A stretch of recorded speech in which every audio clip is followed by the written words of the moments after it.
Gente, bom dia, tudo bem?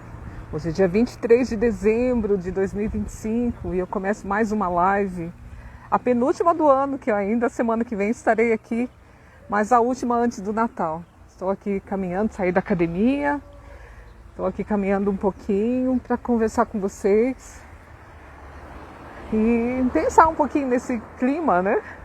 E quando a gente pensa nesse clima, esse clima de autocuidado, tudo bom? Esse clima de autocuidado que a gente precisa ter, né?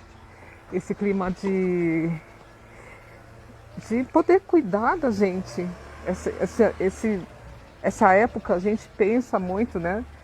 E que bom que existe essa época. Imagina se o ano, né, não tivesse datas que a gente seguisse e a gente não tivesse essa oportunidade de parar para poder refletir sobre como foi um período da nossa vida e como a gente deseja que sejam os próximos períodos, né?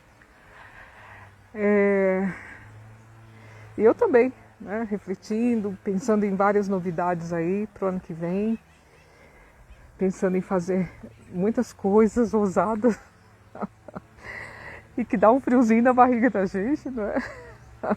Sentar aqui no banco da praça.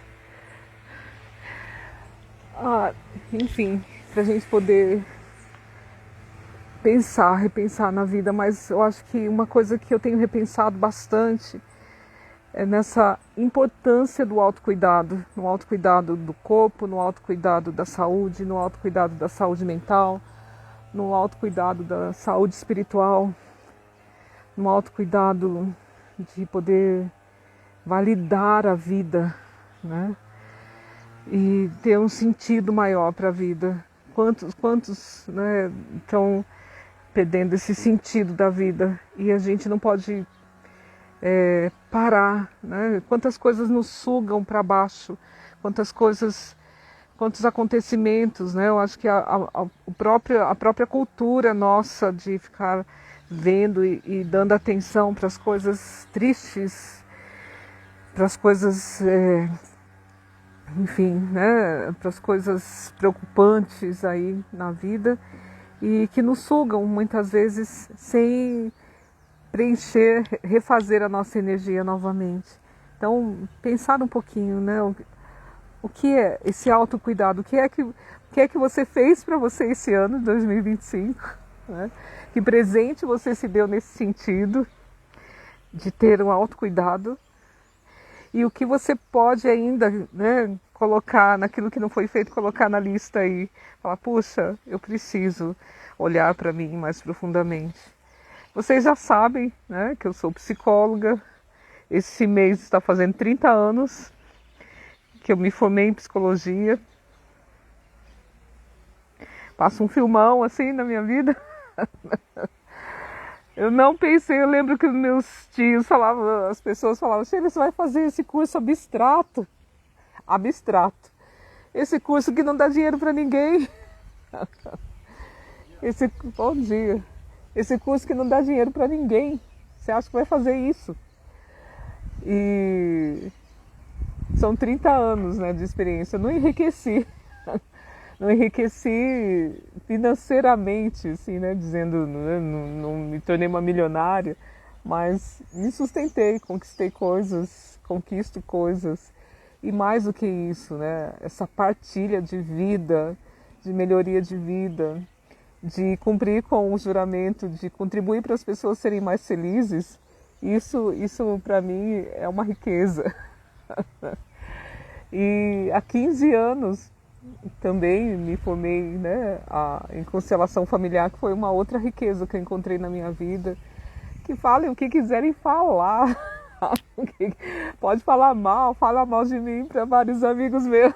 Pode falar mal de mim, porque eu sou consteladora familiar, mas não tem nada que substitui os feedbacks positivos dos meus clientes quando eles fazem constelação, quando termina a sessão de constelação e depois de um tempo mandam feedbacks para mim. Positivos, né, de melhorias de vida, de coisas mudando. Né? Foi muito interessante. No domingo agora, eu encontrei uma cliente minha aqui em Piquete, aqui nessa praça maravilhosa aqui. Estava tendo uma festa aqui. Aí eu encontrei, ela falou, Sheila, tô tão melhor, tô tão bem. Ela tava assim, radiante, tinha mudado de vida, tinha mudado de marido, mudado de tudo. Gente, eu falei, gente, isso não é maravilhoso, né? Poder encontrar pessoas e elas agradecerem você, às vezes pessoas que eu nem lembro, né? Que constelação é uma sessão que a gente passa, é uma sessão que a gente passa, né? Olha só, Elaine, seja muito bem-vinda. É uma sessão que a gente passa na vida da pessoa, muitas vezes. Tem pessoas que eu, né, facilitei constelação para a pessoa, depois para o marido, depois para a filha, depois para o cunhado, para a sogra. Mas é uma sessão, né? Não é igual terapia. Né? As pessoas falam assim, as pessoas muitas vezes vêm para a constelação perguntando, Sheila, eu não preciso contar tudo para você da minha vida. Eu falei, não, quanto menos você contar, quanto menos eu souber de você. Então, as pessoas estranham isso, né? Porque na terapia a gente precisa saber da vida da pessoa para a gente poder fazer um protocolo, um processo, né, de acompanhamento para aquela pessoa, para que ela desenvolva. Né? A constelação não, é pontual, é ali. É uma questão que está ali inflamando a vida da pessoa e quanto menos eu souber ali, melhor. Né? No momento da constelação, eu faço algumas perguntas às vezes, né? Assim, como que é a relação com seu pai, ou como, se alguém da família já teve algum problema parecido, né? Se ela tem consciência disso, mas se ela não tem consciência, a constelação vai mostrar o que está no inconsciente. Então, nem a pessoa sabe o que eu preciso saber, o que ela precisa saber para melhorar. Né? Ela vai descobrir ali na sessão, nós vamos descobrir juntas, né? Juntas. E às vezes as pessoas ficam, né, estranhando, como assim? Como não tem o depois? Né? Como não tem o depois? É para você ir para a sua terapia depois. A constelação é assim, tá, você olhou, você viu, você constatou, né, melhorou, mas como que você continua cuidando de você? É na terapia que você vai cuidar, é no processo terapêutico, não no processo de constelação familiar. A constelação familiar é para trazer a luz e a compreensão para aquilo que estava ali no escuro, doendo, né, latejando, você tropeçando ali naquilo, na escuridão. E aí acende a luz, você olha, você vê, você ressignifica ali na sessão de constelação, por isso vem muitos alívios. E depois disso você vai construir algo novo, né? E para construir algo novo, muitas vezes precisa de terapia sozinho, não vai dar. E não é o constelador que vai te acompanhar. Se o constelador for psicólogo, no meu caso, pode continuar fazendo uma terapia. Mas se o constelador não é psicólogo, não é terapeuta, vai precisar procurar um terapeuta e uma psicóloga para poder, né, se afirmar. Mas o gostoso é que a caminhada fica mais leve na terapia depois. Isso é autocuidado. Isso é olhar para você com amor. Né? Nós precisamos nos olhar com amor. Sem amor, como que a gente vai cuidar da gente? E sem a gente se amar, a gente não vai conseguir amar ninguém. Mentira. Né? A gente, né, acompanhando pessoas, a minha vida é para os meus filhos, é tudo para os meus filhos. Aí chega, os filhos ficam adultos, os filhos vão embora, eles muitas vezes não se sentem muito amados porque eles não têm um reflexo do alto amor. Para eles se amarem, eles precisam perceber que as pessoas se amam, que os pais se amam. E se a mãe, se os pais ficam só se dedicando aos filhos, onde fica o alto amor aí? Então isso não é transferido para os filhos. E aí também eles seguem para a vida sem alto amor, né?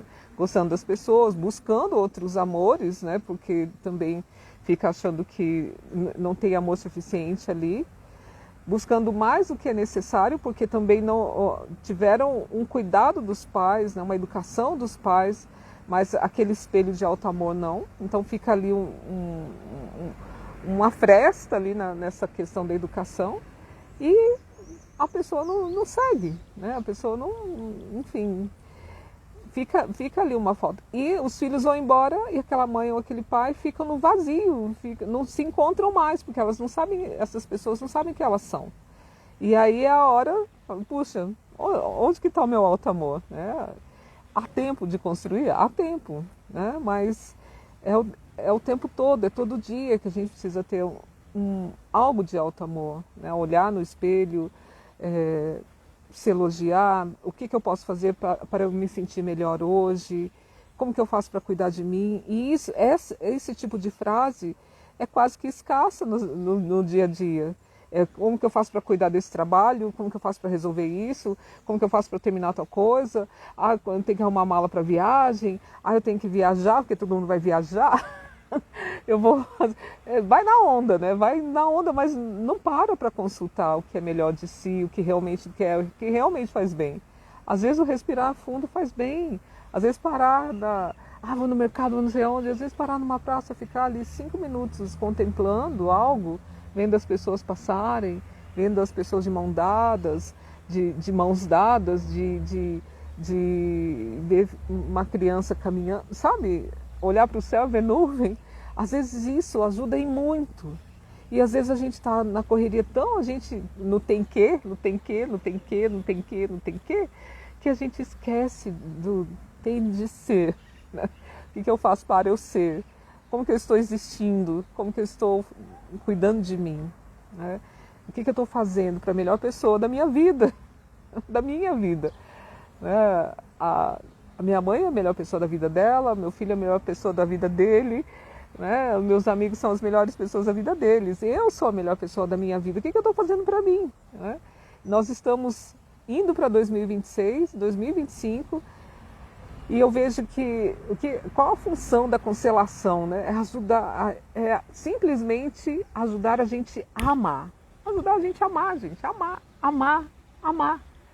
Né? E para a gente amar as pessoas, a gente precisa aprender a se amar. Não tem outro caminho. Né? Se eu não gosto de mim, como que eu vou gostar das pessoas? Não é? Como que eu vou gostar? Então, é necessário. É um exercício? É um exercício? Né? É como se a gente pudesse olhar aí, né? Vamos olhar para o último dia de 2025 e imaginar que é um ano, né? E a gente poder pensar, se eu fosse embora hoje, o que eu levaria daqui? Né? O que eu faria que me faria sorrir? Eu lembro, eu ter uma pessoa muito especial, ela até escreveu isso num livro, uma experiência dela, a Tânia Paris, uma pessoa que eu admiro muito, e ela contou que uma vez ela teve um assalto, né? Ela estava muito preocupada que ela ia fazer uma cirurgia ocular e com risco de perder a visão. E ela estava muito preocupada e ela esqueceu de travar a porta do carro. Aí veio um cara, assaltou, aí foi um sequestro relâmpago, ela levou o cara pediu dinheiro, levou para o banco, ela sacou o dinheiro para o cara, conversaram lá, ela tinha uma técnica do CVV, né, de Roger centrado na pessoa. O cara falou, você foi a pessoa mais legal que eu assaltei da minha vida.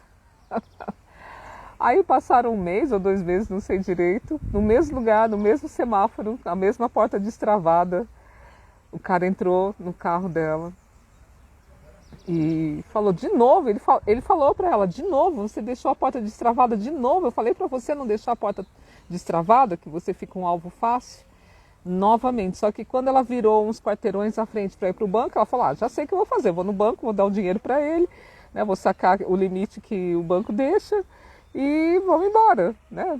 É a segunda vez de assalto, só que chegou uns quarteirões depois, a polícia estava esperando, que já sabia que ele fazia isso na época do pagamento. E aí ele colocou a arma embaixo do queixo dela e falava para os policiais que ia matá-la. Né?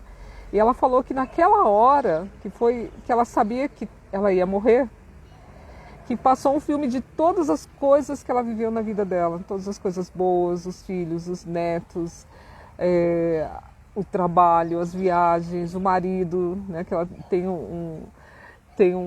uma relação conjugal muito legal, muito boa, de exemplo de vida, né, ela e o Robert. E que foi passando todo aquele filme, ela foi sentindo aquela paz naquela hora, né? E aí foi a hora que ela falou para ele, né? Algo que eu não vou lembrar as palavras certas, mas falou para ele: lembra de tudo que eu falei, de tudo que a gente fez, né? Não faça isso comigo agora. Aí ele pegou a arma, colocou no queixo dele e atirou. Né? Então, o que a gente, no último minuto da nossa vida, e ela está viva, vivíssima, muito bem, que bom, né, também.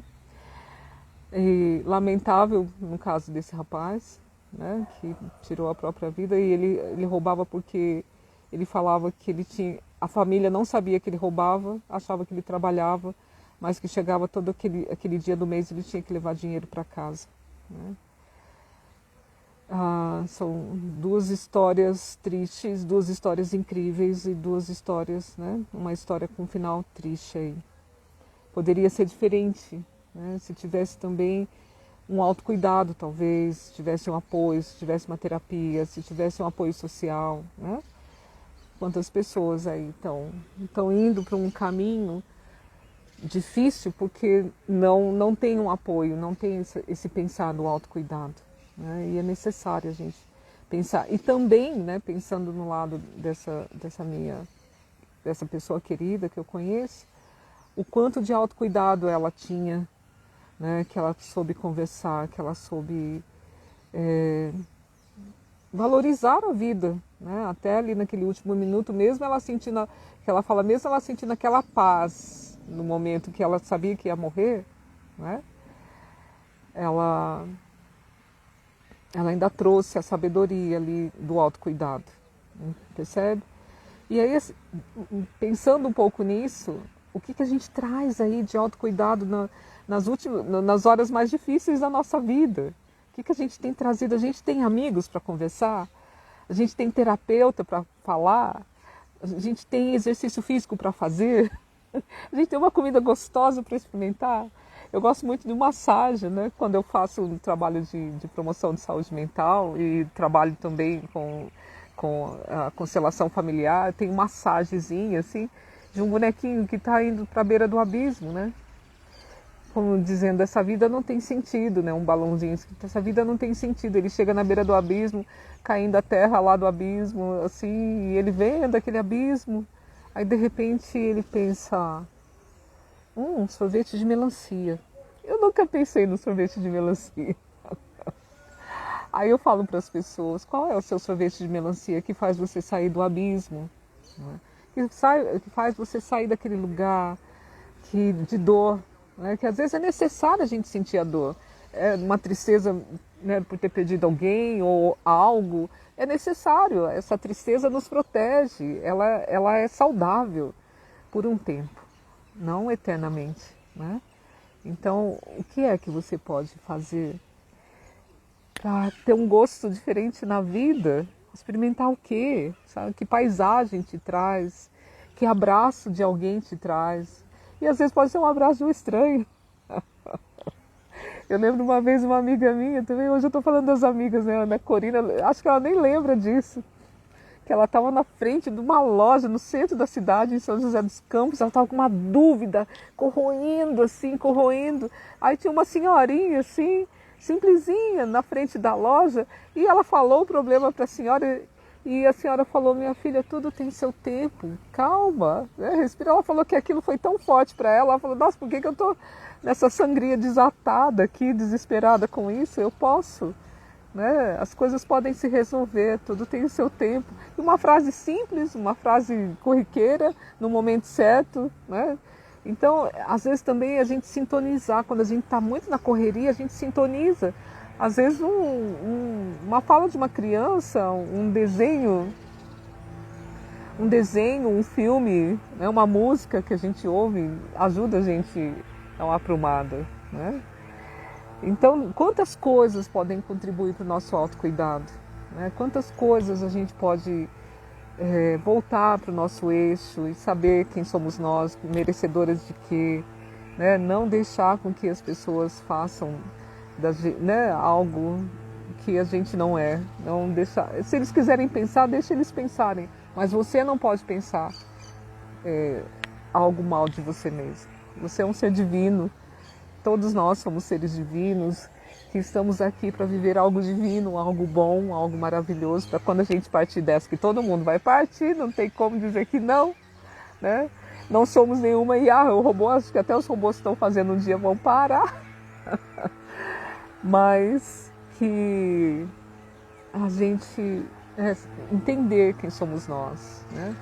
E se algo nos dói, que a gente possa ir, não só na hora da dor, mas quando essa dor está dando sinal, né?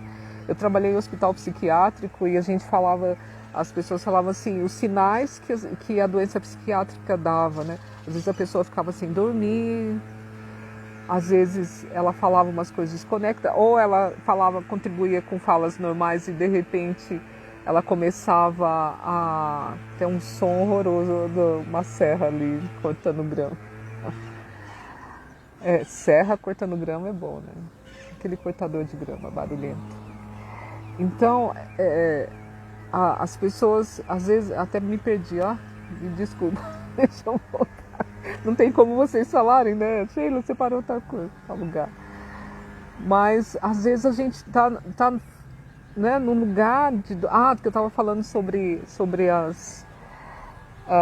os sintomas, né, que davam sinais. Às vezes a pessoa conversava normalmente, de repente ela começava a ficar silenciosa, né, de repente ela começava a olhar para o nada e fazer olhos de espanto.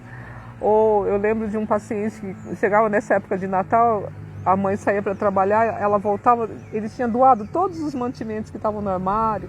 Então ali não é uma caridade, ali era um sinal que alguma coisa ruim estava para acontecer, né? Era um sinal que alguma coisa não estava legal. Então às vezes em nós a gente tem esse sinal. A gente muda na maneira de comer, ou a gente fica mais tempo na cama, ou a gente fica pensando, parado pensando. Tem um monte de sinais que dá, que a gente não está bem, só que a gente precisa ouvir, não é? E esses sinais são importantes. Hoje, né, o Brasil assim, tem 25% dos trabalhadores tem burnout. Gente, 25% dos trabalhadores é muita coisa. Ana Corina, acabei de falar de você. Acabei de falar de você num exemplo lá atrás. Depois se der, você dá uma ouvidinha aí. Não vai dar para repetir. Que gostoso. Ana Corina é uma pessoa muito especial, um presentão na minha vida. Foi minha supervisora, minha psicóloga. Hoje é minha amiga que eu admiro. Admiro do dedinho do pé, o último fio de cabelo branco que ela tem. Ai, ai. Então, ter amigos, assim, preservar amizades, né? Isso tudo contribui muito com esse autocuidado que a gente precisa ter com quem falar. Se a gente está tendo poucos amigos, a gente está ficando mais só com a gente e sem falar coisas íntimas, sem falar coisas boas, sem falar coisas importantes que são relevantes para você. Isso, né, se você está falando só coisas superficiais, só coisas do que acontece no trabalho, do que acontece na televisão, do filme, do futebol, presta atenção. Isso é um sintoma de solidão, isso é um sintoma de superficialidade. A gente precisa ter pessoas para a gente falar do que é importante para a gente de verdade, o que é importante para o outro de verdade. Né, de falar, de outro colocar você no eixo, falar, opa, fulano, eu acho que você não está bem aqui, vamos ficar bem aqui, né? Vamos ficar bem aqui. Então é isso. Que esse Natal você possa ter essa reflexão, né? O que você está fazendo para você de verdade, que alimenta seu coração e sua alma. Não adianta ficar sem, não adianta, né? E às vezes nos pequenos gestos, nas pequenas mudanças, nos pequenos andares, né? Assim, caminhar, que eu falo, às vezes conhecer uma pessoa nova, às vezes sorrir para uma criança, isso também pode alimentar o seu ser, pode trazer ideias novas, pode te trazer insights importantes. E até mesmo ir em busca de profissionais que às vezes é lá que você vai falar a sua verdade, é lá que você vai falar o que realmente você precisa ouvir, né? O que você realmente precisa falar. Bom? Então tá, gente. Eu encerro aqui a live, nem sei que horas são. Eu agradeço quem passou por aqui. Vou deixar essa live gravada. Eu desejo a todos um ótimo Natal, que seja repleto aí de reflexões, de abraços, né? De coisas que alimentam não só o seu corpo, né? Que é uma comilança sem fim, mas algo que possa alimentar a sua alma também. Beijo, Feliz Natal. Até a semana que vem. Tchau.